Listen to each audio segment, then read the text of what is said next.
there, confirmands. It is so great to see each and every one of you, and I hope that all of you are having not only a great day, but also a fantastic week, and that you had some time to go outside and explore and play in that snow. Now, this week in confirmation, we are going to be focusing on King David. So today, you and I will be talking about the life and ruling of David. And then on Sunday in your small groups, you will be exploring more about David and his relationship with the prophet Nathan. And on Sunday, David commits a huge mistake that definitely impacts his relationship with his prophet. But for today, we are going to look at King David and how he came to power and just who he was. So you guys are probably familiar with David from two different stories. The first of which are Jesus' birth stories. Now in Matthew and Luke, both Gospels say that Jesus is a descendant of David. Jesus is part of David's family tree, okay? And the Gospel of Mark, even though the Gospel of Mark does not have a birth story of Jesus, it does briefly touch on that Jesus is one of David's descendants. Now, the more in-depth stories of David are in the Old Testament. And there are actually two different versions of King David's story. The first version is in 1 Chronicles. And this is thought to have been composed around 5th century BC. And it celebrates David's leadership in uniting the north and south kingdoms of Israel, establishing Jerusalem as the national capital and spiritual center, the centralization of power, and it also focuses on how David's people just praise and worship God. Now, the version of King David's story that you and I are more familiar with occurred a century earlier and was thought to have been composed in the 6th century BC during an exile. And this story in 1st and 2nd Samuel and 1st Kings really examines David's personal and political life. It explores how David came to power, what he was like, as well as his trials and tribulations. And 2nd Samuel also looks at David's relationship with Yahweh, or with God. Now, something to remember about David is that he is a very complex person, but he is also very much so human. And even though David has been anointed by God to lead the great nation of Israel, he is just like you and I, right? He has some amazing successes.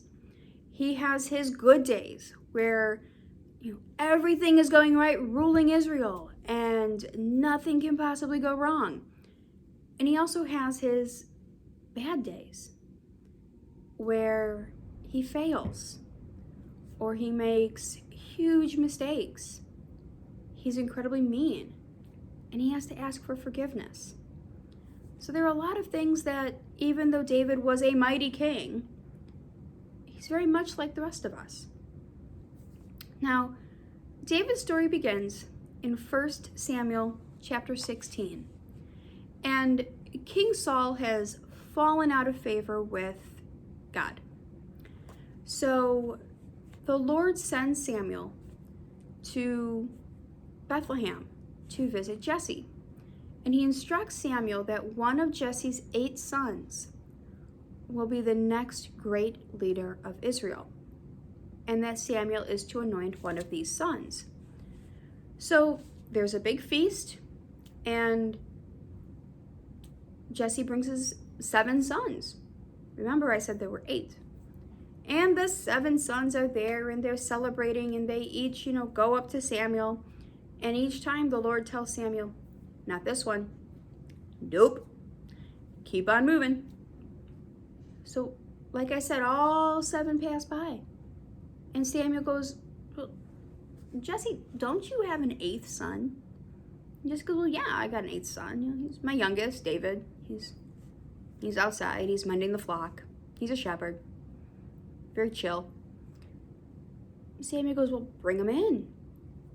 And as soon as David, the shepherd, humble, quiet, and as the Bible describes him, disheveled but with the most beautiful eyes and very handsome, walks in, the Lord says, anoint him. This is the one. So Samuel anoints him as the next leader of Israel. So he's anointed by God. Now, as I said, King Saul had fallen out of favor with God, and he started being tempted by evil spirits.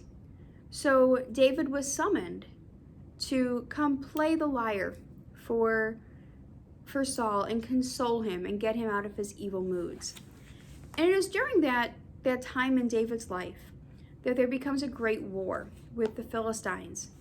And you may have heard the story of David and Goliath, when Goliath, the massive Philistine, comes out and he challenges each of the Israelites. And David is the only one who says, I'll do it. I'll challenge this guy. And he is thought to be foolish. His courage is thought to be just rebellious and ridiculous by his brothers. Even King Saul kind of questions him a little bit. But David succeeds. And with a stone, he kills Goliath. And he preserves the kingdom of Israel. And David's act of courage and strength in that moment kind of highlights who he becomes.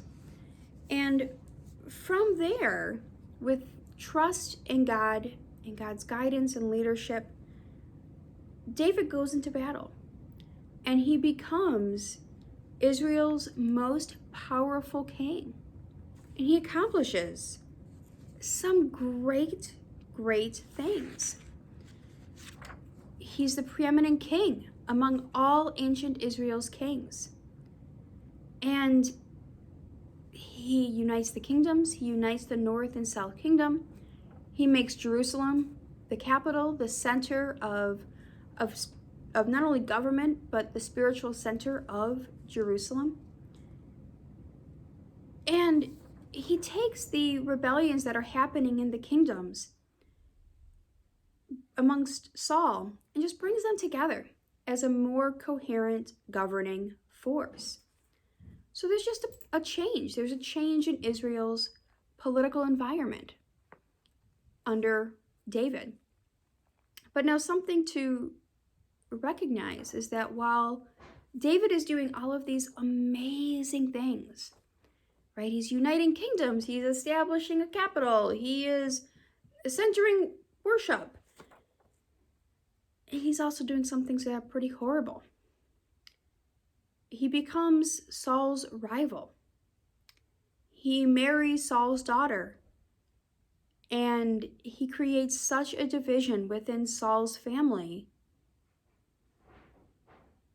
that there's just a hatred that happens between him and Saul. Now, for all of his brilliance as a soldier and a trusted leader, he also commits some horrible acts. He orders murders. He rapes. He abuses his children, horribly abuses his children. He abuses some of his slaves.